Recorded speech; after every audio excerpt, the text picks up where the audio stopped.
El- So ayan mga kabukalbo, manguha ko ng talbos ng kamote.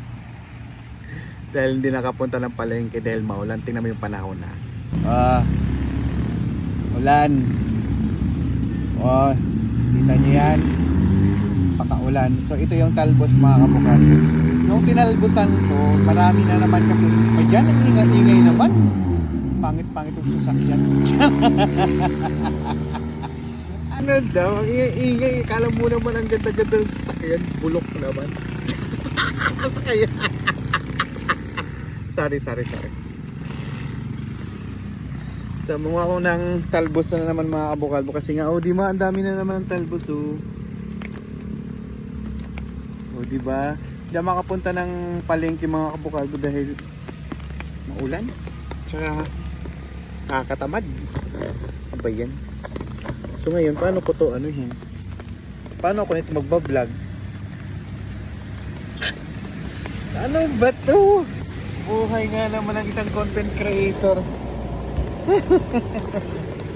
Saan ko to ilalagay? Wait lang, hanap lang ako ng pwesto mga kabukalbo. Wait lang. Hanggang sa tapos lagyan natin ng takip para kunwari. Yan. So ayan, manguha na tayo ng talbos. Hello. Walang gusto ng gulay mga kabukalbo, kaso gusto ng gulay, kaya gusto ko ng gulay. Walang ulam, kaya ito. Wait lang, naon ko ba?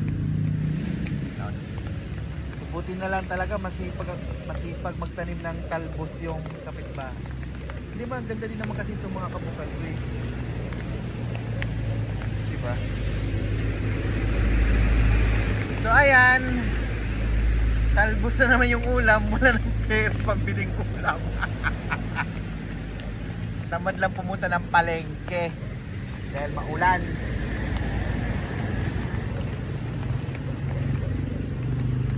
Kaya maganda dito magtanim ng talbos lagi mga kabukalbo dahil maulan. So ang talbos lang naman, di ba, ang talbos ng kamote ay madali lang buhayin.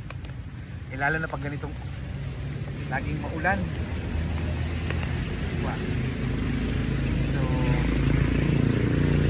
So hala! Mababasa na yung phone ko. Okay. Wait lang na. Saan kailangan dito talbusan mga kabukalbo para hindi hindi siya kakalat masyado. O di ba? Kapag may tinanim ka, may aanihin. Salamat po sa pagtanim. Salamat po sa kapitbahay na masipag magtanim.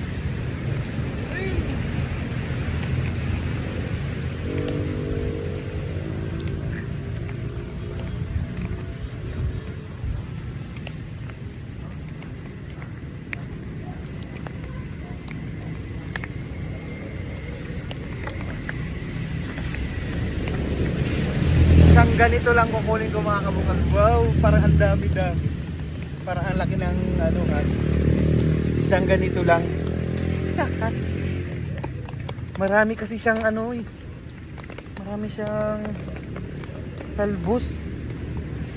Maulan kasi dito mga kabukalbo, kaya malago yung mga talbos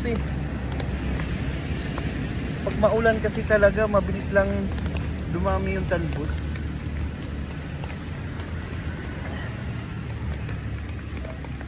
Diba? Kailan lang to na kuhaan ko ng talbos tapos ngayon dami na. Want to sawa ka sa talbos dito.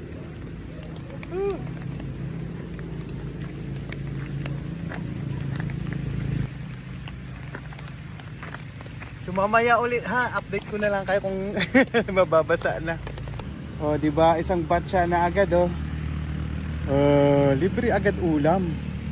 So pakita ko sa inyo yung kinuhaan ko kaunti lang to na tanim. Tingnan nyo yan. Di ba, marami pa Tapos ito, yan, may kamatis pa. Tapos ayan, di ba? Taba-taba no? Oh, di ba? Eto, kaya eto, libre ulam. Yay! Bye!